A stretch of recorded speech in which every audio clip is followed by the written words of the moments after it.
Hello, in the Good Company podcast. Anna Malos Kitzman here with weekly dose of inspiration, motivation, thought provocation.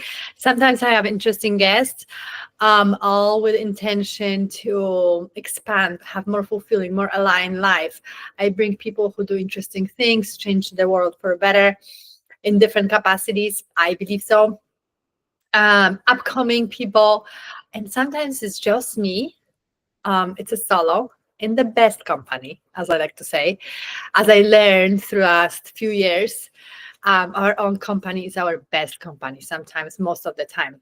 I love people, and I love spending time with people, but you know how it is. Like, our own company is. Okay, so today I want to start a little bit different.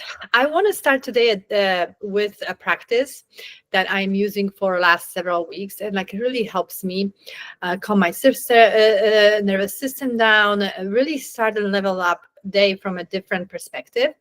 And it kind of came about from me studying and learning Kabbalah. I just finished a second course of Kabbalah, Kabbalah 2. And we'll start the third one. I'm so interested in Kabbalistic beliefs, in this mysticism, and there's just so much wisdom there. So I'm just exploring it. And one thing that Kabbalists believe is that we, wake up and come to each day from this point of that we really have everything we need. And whatever comes during this day is really an extra, kind of like a cherry on top. And I was thinking, like, what a beautiful belief and what a beautiful approach to life it is. And when you think about it, it really is that way. And I was thinking how I can actively translate it to life, like how I can actively practice that belief that is, I feel, again, very helpful. Sorry, there's like some kind of hair on this mic. Very helpful and very leveling to start my day. So I started doing this small practice, and I would love to join me in doing so. If you are watching video on YouTube or on Spotify, you can kind of sit with me and practice. Obviously, do not drive, do not operate any heavy machinery when we are doing this. But this is just like a really nice way to start the day. Again, level yourself up. So if you can sit, close your eyes, or just stop for a minute. You don't even have to close your eyes. Again, please don't drive. And just put your hand on your chest, or just focus your attention on your chest. Again, you don't have to put your hands on the chest. Sometimes we are in, somewhere in public or waiting in a grocery line, and we can even do it then. So, but we don't want to put, hand on the chest. So just focus your attention, because this is where we feel a lot of things, right? This heart area, the heart chakra, where all these energies of emotions usually accumulate, come in, are released. All chakras do that, but I feel like our heart really holds a lot. So let's focus there and start with feeling this.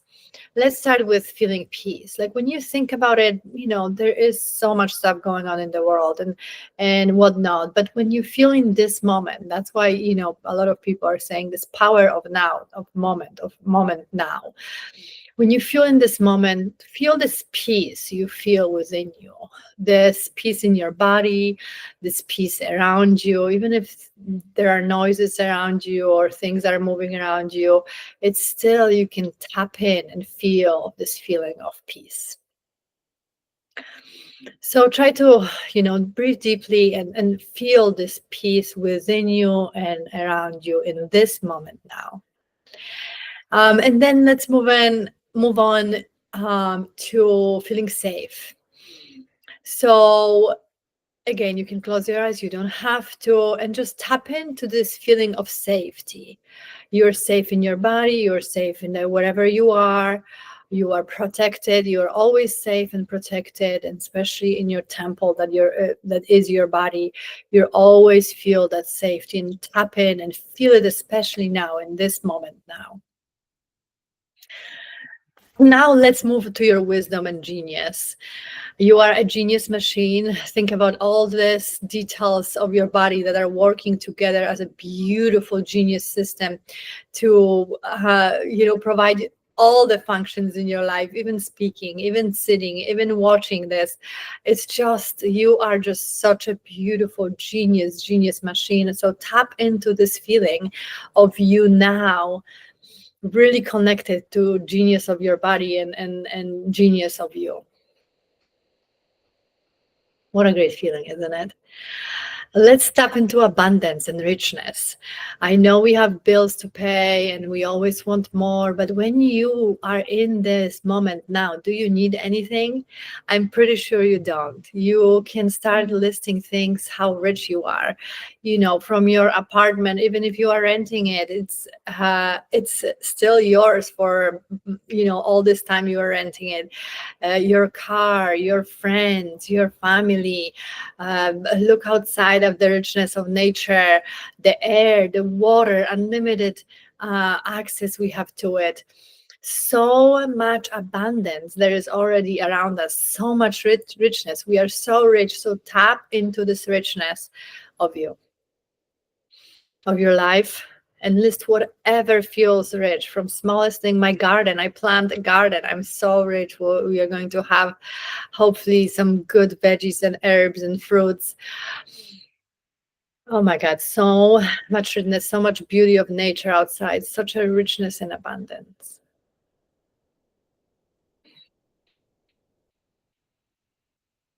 And you can add any feeling you want to focus on, right? Like I did safety, kind of wisdom and genius, and richness and abundance and health. Let's tap in this moment. We have all kind of pain sometimes in the back or whatever it is we feel sometimes. But in that moment now, I feel so healthy. Let's tap into this feeling of health. Again, this beautiful genius machine of our body is just working so beautifully. In this moment now, like I feel so healthy and I'm so thankful for it. And I just tap into this feeling of health. And this is just a beautiful way. And we can take a breath and feel more of those feelings even deeper. But this is just such a great way to start your day, and you can do it at any time of your day, to kind of tap in to all these things we sometimes want and want to unsource, and we think they are so far and we think they are so unreachable. But really in the moment now, the power of now, right?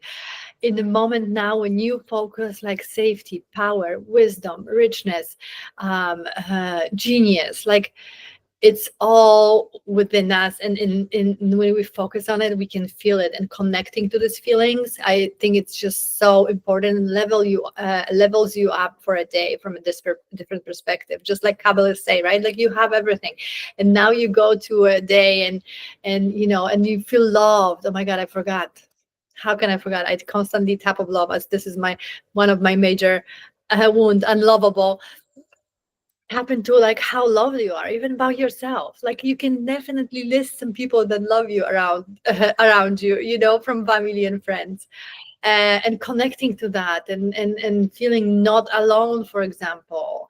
Be connecting to all these ancestors that are surrounding us and are helping us, or all the people are in a community down here on earth. I'm pretty sure you can connect to that. So just want to share this practice. Again, it doesn't have to be long. The more you do it, the faster you can connect to these feelings. I noticed. So just practicing something like that daily, I think it just calms your nervous system down and really allows you to level up your day from this different perspective. Like, okay, I have a lot. Now I go out and, I'm not in this desperate energy. I am just enjoying and kind of approaching life from much different perspective, if you know what I mean. Okay, so that's this, a little bit different today. And then one other thing that popped up this week that I want to share. I was thinking about, this, I love this idea of using this simple rule of like hell yes and hell no. So basically, if you are in a situation of making any kind of decisions, right? I really love this idea of like trusting this initial thought, initial intuitive hit. Like, is this like, especially for generators in human design, which is majority of us, 75%, I think, of population. Like, does it feel good in your body? Is it hell yes? Or is it like, no? And then you're like, but I should, but I have to, but I whatever. And then you rationalize it with your program rational thinking.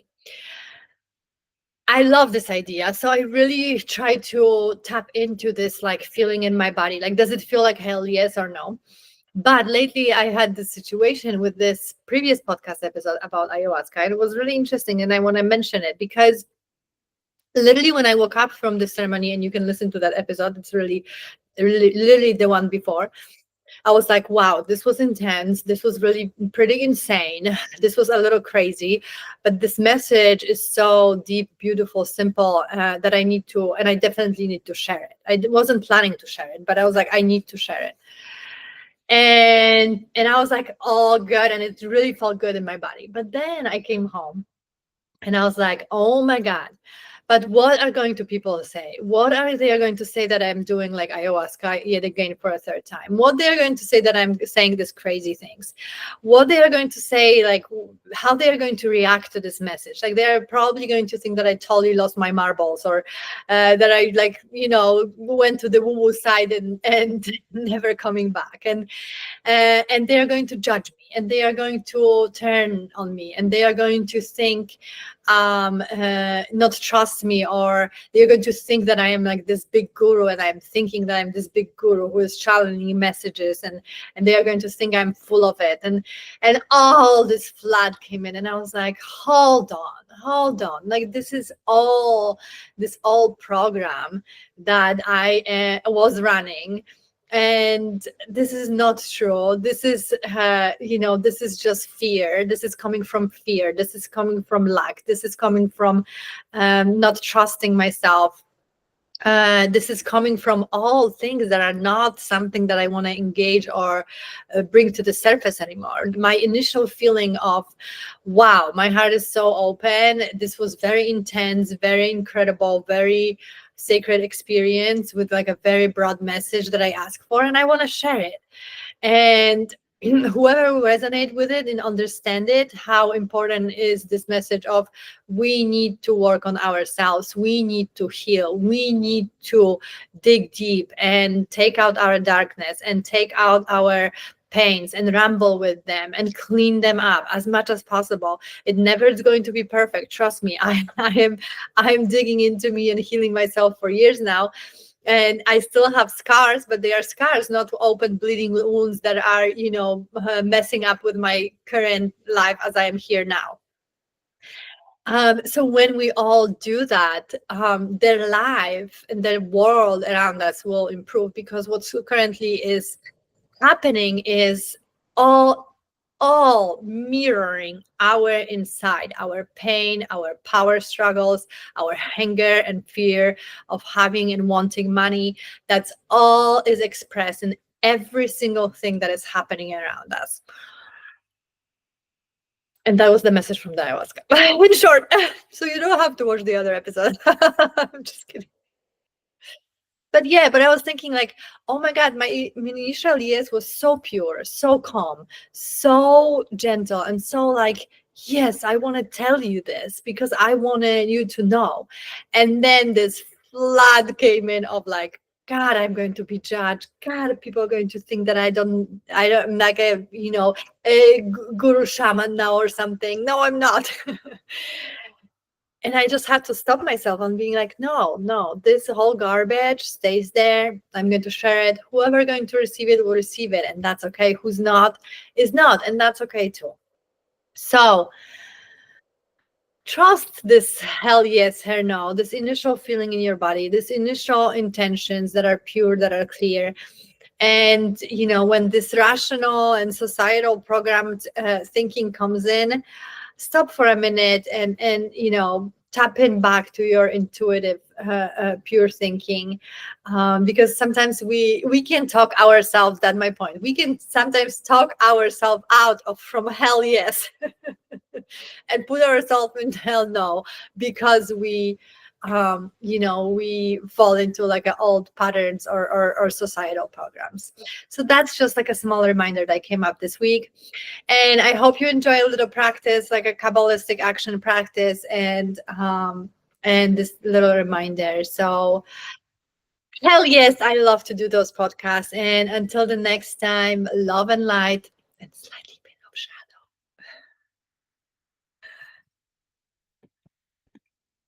Oh.